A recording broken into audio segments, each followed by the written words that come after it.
UAE-യിൽ 2026 ശമ്പള വർധനവ് ഏകദേശം 4% വരെയാകുമെന്ന് പ്രതീക്ഷിക്കുന്നു. ചില പ്രത്യേക ജോലികൾ ഇത് 10% കൂടുതലാക്കാനും സാധ്യതയുണ്ട്. ശക്തമായ സാമ്പത്തിക വളർച്ചയും നിക്ഷേപവുമാണ് ഇതിന് പിന്നിലെ പ്രധാന കാരണങ്ങൾ. റിക്രൂട്ട്മെന്റ് HR വിദഗ്ധരുടെ അഭിപ്രായത്തിൽ UAE-യിലെ സ്ഥാപനങ്ങൾ അടുത്ത വർഷം ശമ്പളം 1.6% മുതൽ 4% വരെ വർദ്ധിപ്പിക്കാൻ പദ്ധതിയിടുന്നു എന്ന റിപ്പോർട്ടും പുറത്തുവരുന്നുണ്ട്.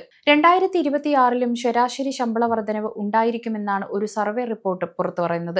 2025-ൽ UAE-യിലെ ശമ്പളം 2.6% വർദ്ധിച്ചിരുന്നു. ഇതനുസരിച്ച് കണക്കുകൂട്ടുമ്പോൾ ശമ്പള വർധനവ് 1.6% മുതൽ 4% വരെ ആയിരിക്കുമെന്ന് UAE സാലറി ഗൈഡ് 2026 പുറത്തിറക്കുന്നതിനിടെ ഡോക്ടർ മർഫി പറയുന്നു. കൂപ്പർ ഫിച്ച് നടത്തിയ സർവേ പറയുന്നത് 84% പേരും ശമ്പളം വർദ്ധിക്കുമെന്നാണ് പ്രവചിക്കുന്നത്. ഇത് വരാനിരിക്കുന്ന വർഷത്തെക്കുറിച്ചുള്ള ആത്മവിശ്വാസത്തെ സൂചിപ്പിക്കുന്നു. സർവേയിൽ 37% പേരും പറഞ്ഞത് ഇപ്പോഴുള്ള ശമ്പളത്തിൽ കമ്പനി തൊഴിലാളികളെ നിലനിർത്തുമെന്നാണ്. 15% പേരും പറഞ്ഞത് പുതിയ നിയമനങ്ങൾ വരും, പക്ഷേ കുറഞ്ഞ ശമ്പളമായിരിക്കും അവർക്ക് ലഭിക്കുക. സാങ്കേതികവിദ്യ പോലുള്ള പകരം വെക്കാൻ സാധിക്കാത്ത ജോലികളിൽ 6 മുതൽ 9% അല്ലെങ്കിൽ 10% കൂടുതൽ ശമ്പള വർധനവ് ലഭിക്കും. ഗ്ലോബൽ ഓർഗനൈസേഷൻ കൺസൾട്ടിംഗ് സ്ഥാപനമായ കോൺഫെറിയുടെ അഭിപ്രായത്തിൽ UAE-യിലെ ശമ്പളം 2026-ൽ 4.1% വർദ്ധിക്കുമെന്ന പ്രതീക്ഷയാണ് അവർ പ്രകടിപ്പിക്കുന്നത്. 2026-ൽ UAE ശക്തമായ സാമ്പത്തിക കാഴ്ചപ്പാടോടെയാണ് മുന്നോട്ടു പോകുന്നത്. എണ്ണ ഇതര പ്രവർത്തനങ്ങൾക്കും തന്ത്രപ്രധാനമായ മേഖലകൾക്കും തുടർച്ചയായ നിക്ഷേപവും ഇവർ പിന്തുണയ്ക്കുന്നുണ്ട്.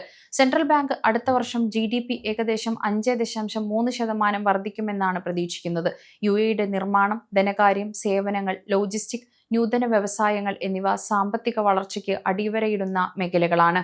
Jeni recruitment managing director Nikki Wilson പറയുന്നത്, ചില ജോലികൾ ഒഴികെ മൊത്തത്തിലുള്ള ശമ്പളത്തിൽ കാര്യമായ മാറ്റങ്ങളൊന്നും ഉണ്ടാകാൻ സാധ്യതയില്ല എന്നുള്ളതാണ്. അടുത്ത വർഷവും എല്ലാ മേഖലകളിലും ശമ്പള വർധനവ് പ്രതീക്ഷിക്കുന്നതിനേക്കാളും ആനുകൂല്യങ്ങളിൽ മാറ്റങ്ങൾ വരുമെന്നാണ് അദ്ദേഹം പറയുന്നത്. കമ്പനികൾ മുൻ വർഷങ്ങളിൽ ഒഴിവാക്കിയ ആനുകൂല്യങ്ങൾ, പ്രത്യേകിച്ച് കുടുംബങ്ങൾക്ക് നൽകിയിരുന്ന ആനുകൂല്യങ്ങൾ, സ്കൂളിംഗ് അലവൻസുകൾ, മെച്ചപ്പെട്ട മെഡിക്കൽ കവറേജ് എന്നിവ പുനഃസ്ഥാപിക്കും. ഇത് ഉദ്യോഗാർത്ഥികളിൽ കമ്പനി വിട്ടുപോകാതിരിക്കാനും കൂടുതൽ പേരെ കമ്പനിയിലേക്ക് ആകർഷിക്കാനും സഹായിക്കും. ശമ്പള വർധനവില്ലാതെ ആനുകൂല്യങ്ങൾ നൽകി ഈ വർഷവും തൊഴിലാളികളെ നിലനിർത്താം.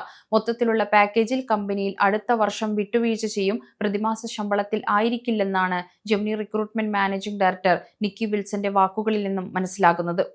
വർദ്ധിച്ചു വരുന്ന പണപ്പെരുപ്പം ജീവനക്കാരെ മെച്ചപ്പെട്ട അവസരങ്ങൾ തേടാൻ പ്രേരിപ്പിക്കുന്നു. ശമ്പള സ്ഥിരത എന്നത് മാത്രമല്ല, ശമ്പളം എല്ലാ വർഷവും കൂടിയില്ലെങ്കിൽ നിൽക്കാൻ സാധിക്കാത്ത അവസ്ഥയിലേക്ക് ഇപ്പോൾ UAE മാറിയിട്ടുണ്ട്. പല കമ്പനികളും തൊഴിലാളികളെ നിലനിർത്താൻ വേണ്ടി പുതിയ തന്ത്രങ്ങൾ കൊണ്ടുവരുന്നുണ്ട്. ഫ്ലെക്സിബിൾ വർക്കിംഗ് മോഡലുകൾ ആണ് ഇതിൽ പ്രധാനപ്പെട്ട ഒന്ന്. UAE-യിൽ ജോലി തേടുന്നതും ഇപ്പോൾ വലിയ പ്രയാസമുള്ള കാര്യമായിരിക്കുന്നു. UAE-യിൽ മികച്ച ജോലികൾ നേടാൻ വേണ്ടി പ്രൊഫഷണൽസിന്റെ മത്സരമാണ് പല രംഗത്തും ഉള്ളത്. സമയം മലയാളം വാർത്തകൾ ഇനി ടൈംസ് ഓഫ് ഇന്ത്യ സൂപ്പർ ആപ്പിലും. ഇതിനായി പ്ലേ സ്റ്റോറിൽ നിന്നോ ആപ്പ് സ്റ്റോറിൽ നിന്നോ times of India app install ചെയ്യൂ. മലയാളം ഭാഷ തിരഞ്ഞെടുക്കൂ. വാർത്തകൾ ആസ്വദിക്കാം, എല്ലാം ഇനി സമയത്തിൽ.